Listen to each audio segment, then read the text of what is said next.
G'day viewers, welcome back to another instalment of the happenings at the Daylesford Railway. You're probably wondering what on earth's going on in front of me here. Looks a bit like a construction site. Well, might have something to do with the rail all piled up behind me here. So, stick around and you'll find out. Right now, let's rip on into the things that have been happening at the railway. I'm Darryl Mollett and I'm one of the volunteers here at the Daylesford Railway. And one of my roles is the trolley manager. Recently we were gifted this quad cycle. So we have one of the largest ranges of broad gauge trolleys in Australia, and this has been something we've been looking for a long time. This particular trolley was used before, as you can gather, power. So in the old days, the gangers would go out doing the work. They'd load the tools up here where our lovely Roy is sitting and go out and repair the line. These were made so that if the steam train was coming, easily to pull apart, get off the line, bring them back on. Of course, once about the 30s come, they invented the combustion engine and they took a lot of the work away from the workers. As you imagine, poor blokes working on this can get it going, but it's the brakes crew weren't up to standard, and these days they're certainly not considered as a safe vehicle to be using. So purely this is for our museum, and it's going to live at the van shed at Bellardo. We will demonstrate how it works shortly, but we certainly don't condone anyone using these on the line, and we don't condone unauthorised use of trolleys on any of the lines around Australia. So today, a bit of a story about this one. A gentleman by the name of Ron Lancaster in Hayfield actually built this. Bit of a train buff. His father was in the railways.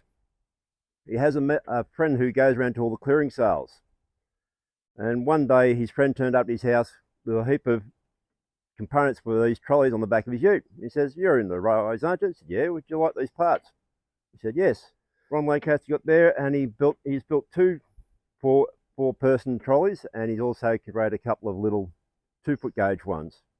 Originally, the first one he used to take to steam rallies and have a stationary engine running it with a bit of a belt, and he had a dummy on it, demonstrating how these actually worked. But of course, he's now 89 years old, and it's past doing a lot of this stuff. It's very hard for him to get out, so he was looking for a home for this one. As I said, we do appreciate the fact that it was donated to us through word of mouth from our friends at the Newport Museum. That's where Ron contacted them. He, of course, is in a historical group himself, so he's right into everything that we do as well. And certainly having this last piece of the trolley history, if you like, is something that we are very happy to have these days. Ron, when he rebuilt this, as you can imagine, because it's quite old, the wood in this is actually all new, but it's all templated off the original stuff, but all the mechanism on this is actually original. So when this was operated, you actually got gears onto the axle. So once it's rolling, the wheels actually operate, keep the momentum going. So it's very easy for the operators to get it going around the track. It's just the initial starting. Similar to a steam train where you've got the rod pushing the wheel, but on this it's geared where it's not direct drive onto a steam train. When the trains were coming, very easy to get this off the track, as I said before. There's 4 pins, one on each wheel. Underneath each wheel, you pull the pins out. The workers then lift the frame off the wheels and put it over to the side, and then they just get the axles and lift them off out of the way. So once the steam train or whatever vehicle it was went past, they would then just put the axles back on the track, pick up the frame, sit it back down, put the pins back in, and it was ready to go again.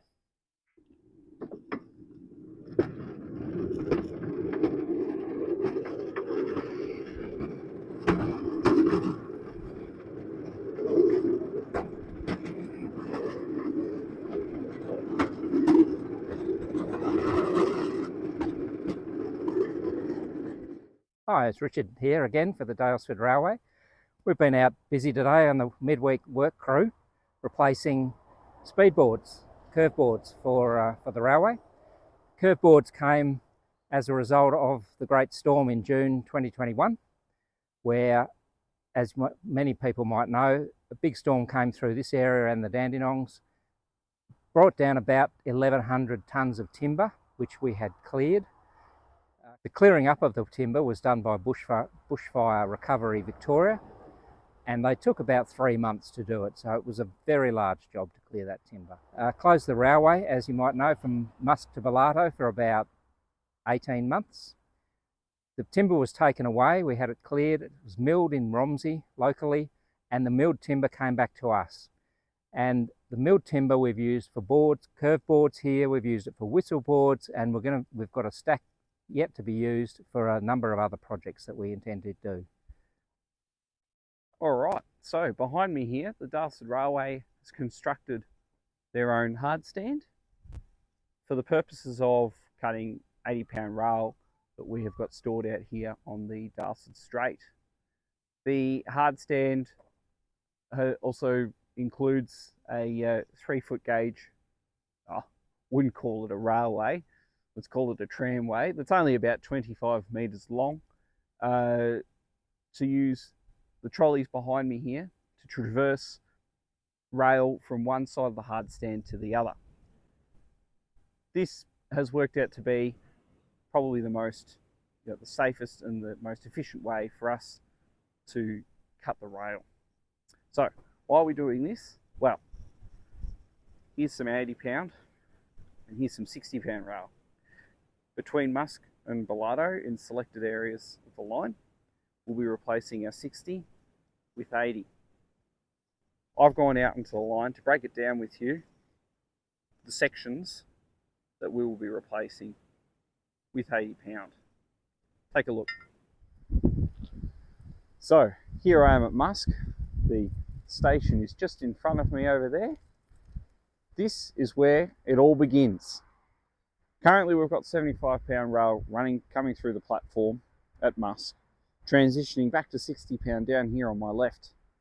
From here, this is where we plan to relay 80-pound rail heading in the direction of Bellato. So follow me. 80-pound through Passing Cloud Station. We call this whippy stick cutting. We'll also have some 80-pound coming through here. Olive Grove embankment, Dolphins Road cutting. Behind me here, we have what we call the Berry Farm Straight. And it was Dolphins Road cutting. And it was the Olive Grove, it was the whippy stick, Passing Cloud Station, and Musk. So this is the area we've covered, and this is the area of line that will have, but will be upgraded to 80-pound rail. Just ahead of me, we've got some more 60-pound, but it's 60-pound AS, longer lengths and welded through our snaking cutting, roughly where the 71 mile post is. We're leaving that, there's nothing wrong with it. We'll head up to the next section, which is past this welded AS, to have a look at the next bit. This section behind me here is what we call the relay cutting. Why do we call it relay cutting? Because back in the 90s, when the Daylesford Railway was restoring the line back to Bellato, this section here had significant amount of work done to it. They basically replaced all the sleepers and added ballast, and this is what we have today. Now, although it may seem all right, it has a lot of short lengths of 60-pound rail, which gives it quite a noticeable clickety-clack. So we'll be quite happy to get rid of these short lengths, put some longer lengths of 80-pound in, which will provide a much smoother ride. The Bellato Home Straight. This is the furthest up section of our line that will have the 60-pound rail replaced with 80-pound rail. So now you know we will be replacing our existing 60 with the upgraded 80-pound rail. We've got a video put together here of just how we go about our business of cutting and drilling the rail using the trolleys that you see behind me here, which proved to be quite effective. Enjoy. We start by our operator sifting through the collective piles of 80-pound rail we have in storage. Any lengths with noticeable kinks will be set aside in another pile to be bent straight at a later date. The selected lengths, one at a time, are placed onto our trolleys. We do another quality check, measuring the length of the rail and check for any defects before we commit to cutting. Passing this, the rail is then rolled forward into position for the first cut. We welded up a cradle for our bandsaw to freely move it around the hardstand with using a pallet trolley. This also doubles up as a jack to lift the bandsaw to the right height.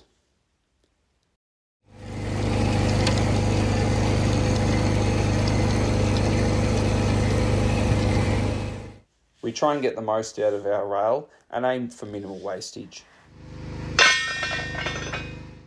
After the first cut is complete, the rail is then rolled from one side of the hardstand to the other. It is measured again and the opposite end is set up for cutting. We prioritise cutting rail first, as it is the most time-consuming process of the whole operation. While the bandsaw cuts through the rail, the drilling takes place at the opposite end to help speed up the job. We run a 4-stroke petrol rail drill. It has its own gauge for the bolt hole spacing and a gauge on the drill itself to centre itself between the foot and the head of the rail. The final part of the process, marking the rail with the colour and the measurement written on the web.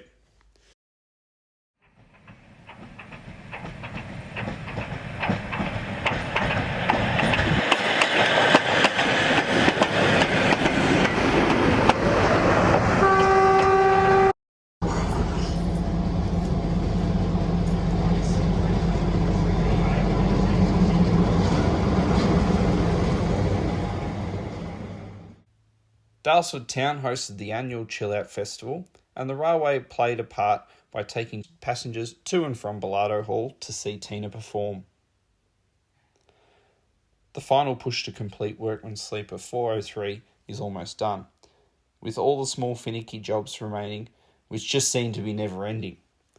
The patience will pay off with another terrific job done by the volunteers. Well done, team. Yeah, that's looking fresh, and it ought to be. It's just been painted. This is Workman's Sleeper 403 behind me. We're nearing completion.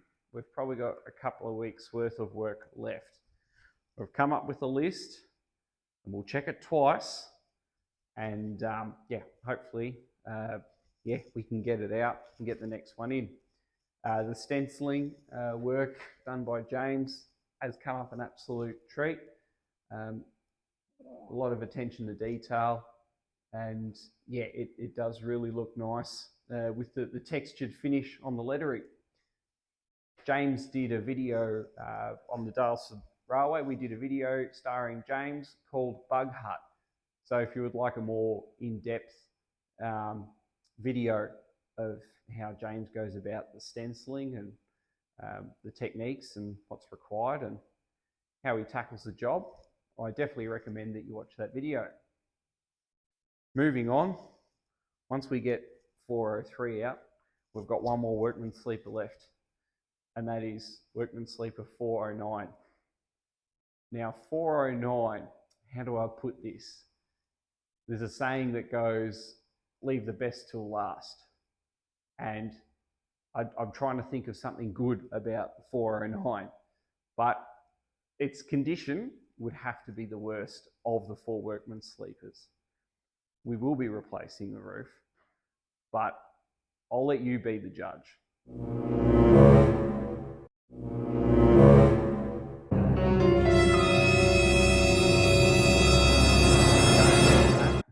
So going from that, you could probably tell we're up for a bit of a challenge with 409, but I'm sure we'll be just fine. There will be those extra jobs, like I mentioned, replacing the roof that we probably didn't have to do, or we didn't have to do on the other Workman's Sleepers. So it'll be interesting, but we really want to push through it and get them all done, and we can tick that job off the list. Anyway, we'll leave it at that. Thanks for tuning in once again. We really appreciate the viewers' support.